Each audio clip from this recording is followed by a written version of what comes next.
મળ્યા છીએ ત્યારે અંકુશ વિશે તે વાત કરી હતી. આજે આપણે નવો પાઠ છે એ લેવાનો છે. આપને ખ્યાલ છે કે હજી સ્કૂલો છે એ ક્યારે શરૂ થાય એનું નક્કી નથી, એટલા માટે આપણે છે તે નવો પાઠ 11ની છે એ વાત કરવાની છે. બોર્ડની અંદર આમાંથી 5 ગુણનો એક પ્રશ્ન હશે પરીક્ષાની અંદર, એટલા માટે મેં આ પાઠ પસંદ કર્યો છે. હજી આપણે વાણિજ્યની અંદર 8મો અને 9મો પાઠ છે એ પણ બાકી છે, પણ છતાં મેં કીધું પાઠ છે આમાં સમજવામાં સહેલો છે અને 5 ગુણનો પૂછે છે, એટલા માટે વધુ આગ્રહ રાખ્યો છે મેં. અહીંયા પાઠ 11 ગ્રાહક સુરક્ષા, એમાંથી દર વખતે છે એક 5 ગુણનો પ્રશ્ન હોય, એક 3 ગુણનો હોય, એક વિકલ્પ હોય. તો એના વિશે આપણે છે તે લેક્ચર લઉં છું એનો, અને હજી પણ આપણે લેક્ચર આગળના ગ્રાહક સુરક્ષાના લેશું. આજે ગ્રાહક સુરક્ષાનો અર્થ, ગ્રાહક સુરક્ષાનો ખ્યાલ, ગ્રાહકનો અર્થ, પછી ગ્રાહક સુરક્ષાનું મહત્વ વિશે છે, આ 3 પોઈન્ટ વિશે છે તે આપણે વાત કરવાની છે.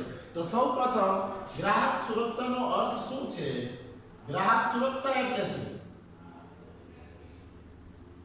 ગ્રાહક સુરક્ષાનો ખ્યાલ, ગ્રાહક સુરક્ષાનો અર્થ તો ઉત્પાદન અને વેચનારાઓ અયોગ્ય, અનૈતિક અને શોષણયુક્ત પ્રથાની સામે ગ્રાહકોને છે રક્ષણ આપવું. જે આપણી ગ્રાહક પ્રથા છે તેને, જે ઉત્પાદન કરનારાઓ છે અને જે ખરીદનારાઓ છે એની સામે જે શોષણ થાય છે, એની સામે જે ખોટી ગેરરીતિ થાય છે, અનૈતિકતા છે, એની સામે રક્ષણ મેળવવું, એને આપણે ગ્રાહક સુરક્ષા તરીકે છે એ ઓળખીએ છીએ. આ ગ્રાહક સુરક્ષાનો છે તે અર્થ છે. હવે ગ્રાહક સુરક્ષાનો ખ્યાલ, ગ્રાહકોની છેતરપિંડીનું મુખ્ય કારણ એ છે કે ગ્રાહકો છે એ સંગઠિત નથી, ભેગા નથી, અને કાં તો એને ખ્યાલ નથી કે મને જે હું છેતરાયો છું તો એના માટે મારે ફરિયાદ ક્યાં કરવી. આ બે પ્રશ્ન છે એ ગ્રાહક સુરક્ષાના ખ્યાલની અંદર આવે છે કે એક તો કા ગ્રાહક પાસે પૂરતી માહિતી નથી, અને કા ગ્રાહકને ખબર નથી કે મારે ક્યાં જવું, અને કા ગ્રાહક ભેગા નથી થતા. વિદ્યાર્થી મિત્રો, એક તમારે યાદ રાખવાનું છે કે ગ્રાહક છે એ છેતરાવાનું બે જ છે એના કારણ છે. કાં તો ગ્રાહક છે એ અભણ છે, અને કાં તો ગ્રાહક છે એ અજાણ છે. બે શબ્દને તમે યાદ રાખો, એટલા માટે તમને આખું ગ્રાહકનું છે એ મહત્વ વિશે વાત ખબર પડી જાય. હવે આપણે જોઈએ કે ગ્રાહક શોષણને મુખ્ય 3 ભાગોમાં વહેંચવામાં આવ્યું છે. 3 ગુણમાં પૂછાય તો તમારે યાદ રાખવાનું છે કે ગ્રાહક સુરક્ષાને 3 ભાગમાં વહેંચવામાં આવ્યું છે.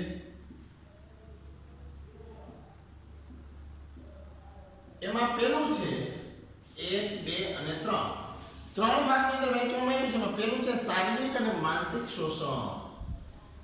શારીરિક અને માનસિક શોષણ. ગ્રાહકનું છે શારીરિક અને માનસિક શોષણ કઈ રીતના થઈ શકે છે? તો કે માણસ છે હલકી ગુણવત્તાવાળી વસ્તુ ખરીદવા તરત તૈયાર થઈ જશે. ઓછા ભાવે છે હલકી ગુણવત્તાવાળી વસ્તુ ખરીદશે ત્યારે એના કારણે એના શરીરને છે નુકસાન થશે.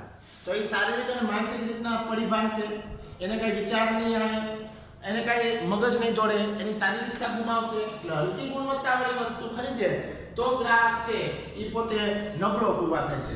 પછી આર્થિક શોષણ, શારીરિક અને માનસિક શોષણ. ત્યાર પછી આર્થિક શોષણની અંદર કાળા બજાર છે, કાળું નાણું છે.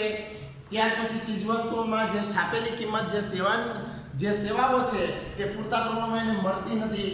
એક કરતાં વધુ ભાવો છે એ વેચનાર છે લેતો હોય છે.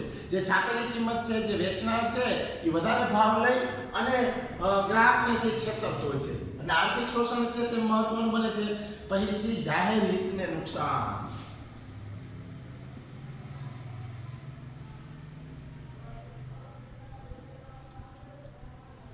જાહેર હિતને છે નુકસાન થવા પામે છે.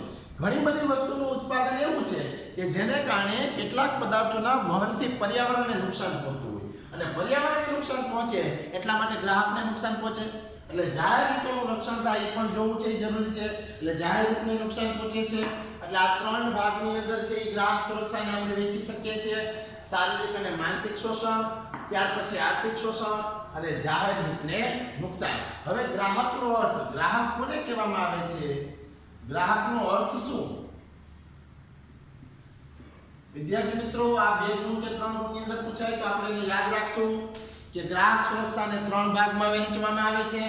પ્રથમ ભાગ છે શારીરિક અને માનસિક શોષણ, બીજું છે આર્થિક શોષણ, ત્રીજું છે જાહેર હિતને નુકસાન.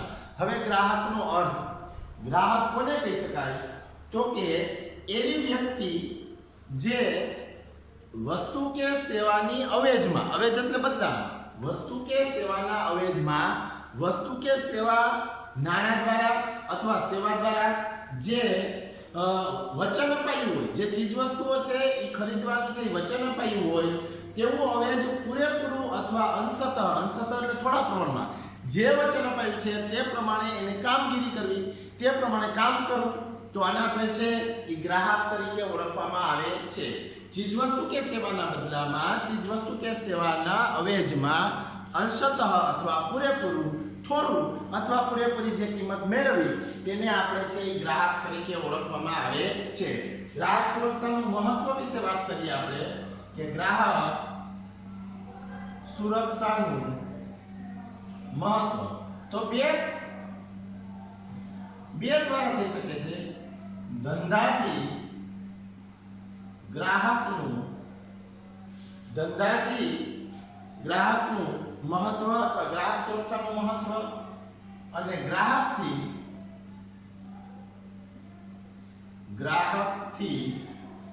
ગ્રાહક સુરક્ષાનું મહત્વ બે દ્વારા છે તમે કરી શકો છો. ધંધાથી ગ્રાહક સુરક્ષાનું મહત્વ દ્રષ્ટિકોણથી અને ગ્રાહકથી ગ્રાહક સુરક્ષાનું મહત્વ. હવે પહેલા છે ધંધાથી ગ્રાહકનું મહત્વ. ધંધાના દ્રષ્ટિકોણથી આપણે ગ્રાહકને કઈ રીતના મહત્વ આપી શકીએ?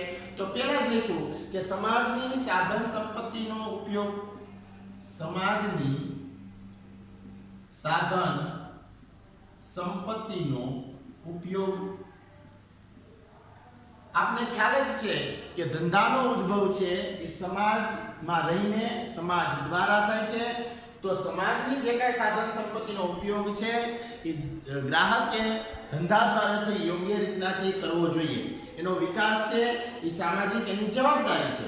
એટલે ચીજ વસ્તુઓનો જે ઉપયોગ કરે છે એ ચીજ વસ્તુનો ઉપયોગ એને યોગ્ય કરવો જોઈએ. એટલે સમાજની સાધન સંપત્તિનો ઉપયોગ. બીજું આવશે સામાજિક જવાબદારી. સામાજિક જવાબદારી. હું ધંધા છે એ સમાજમાં સ્થાપું છું તો મારી કંઈક જવાબદારી બને છે કે હું ગ્રાહકને કંઈ છેતરીશ નહીં, ગ્રાહક પ્રત્યે વફાદાર રહીશ, ગ્રાહકને યોગ્ય વસ્તુની સેવા પૂરી પાડીશ. આ મારી સામાજિક જવાબદારી છે. એટલે સમાજ પ્રત્યેની મારી જવાબદારી છે એ મારે અદા કરવાની છે. ધંધાના હિતમાં પૈકીનું એક જૂથ તે પણ છે એ ગ્રાહકનું એક હોઈ શકે છે. પછી સમાજનો એક ભાગ છે, સમાજ ઉપર એનો પ્રભાવ પડે છે. સમાજનો એક ભાગ, સમાજ પર પ્રભાવ.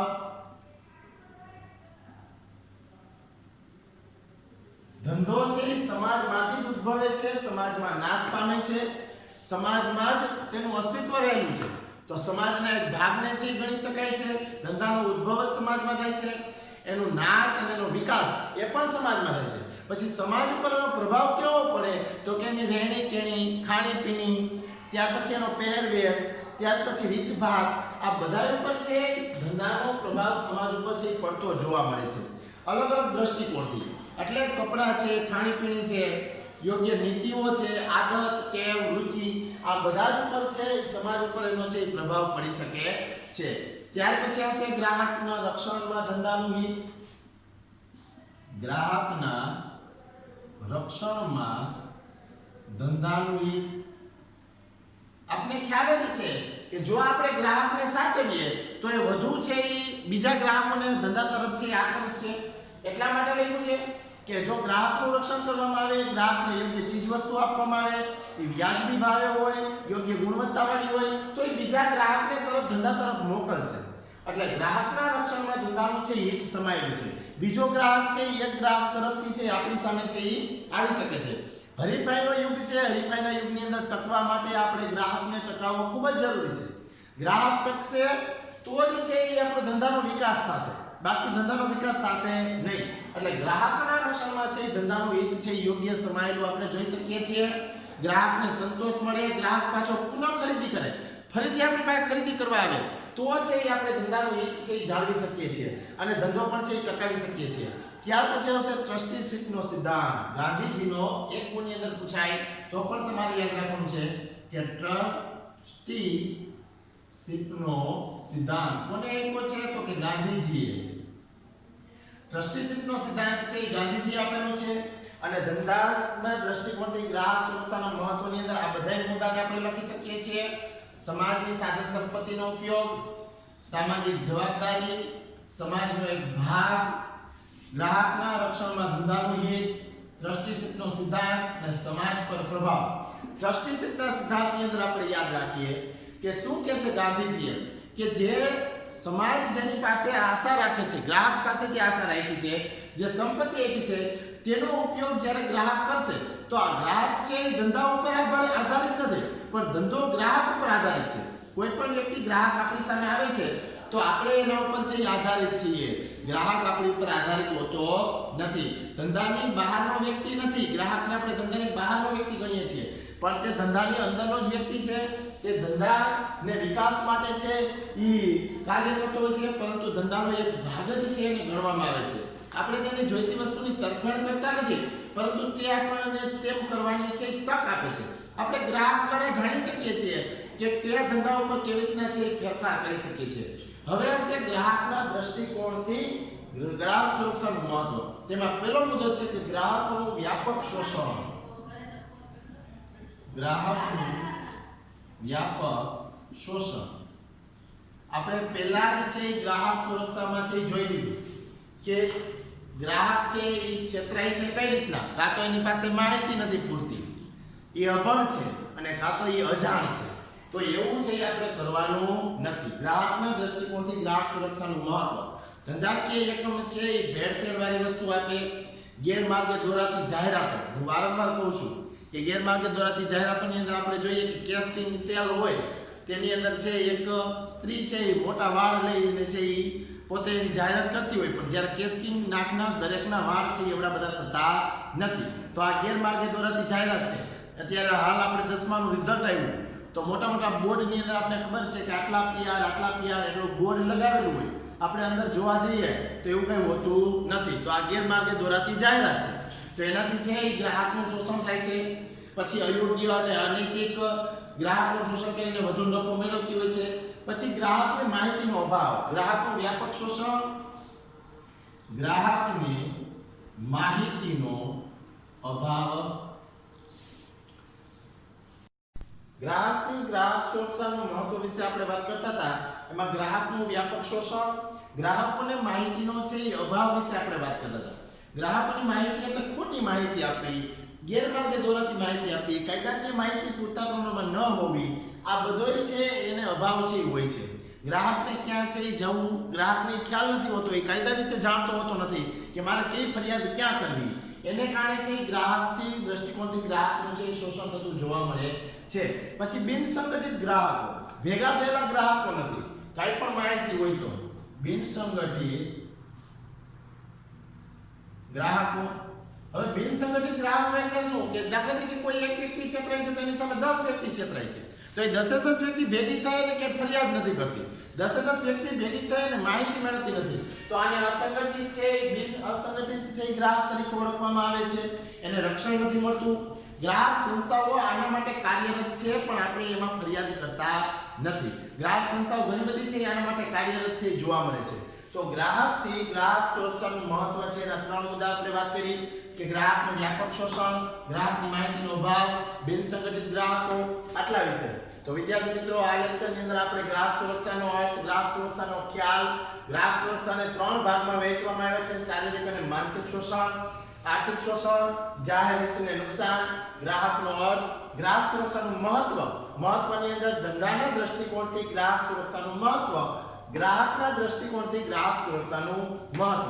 એની અંદર સમાજની સાધન સંપત્તિનો ઉપયોગ, સામાજિક જવાબદારી, સમાજનો એક ભાગ તરીકે, સમાજ પર પ્રભાવ, ટ્રસ્ટીશિપનો સિદ્ધાંત, ગ્રાહકના રક્ષણમાં ધંધાનું હિત, ગ્રાહકનું વ્યાપક શોષણ, ગ્રાહકની માહિતીનો અભાવ અને બિન સંગઠિત ગ્રાહકો.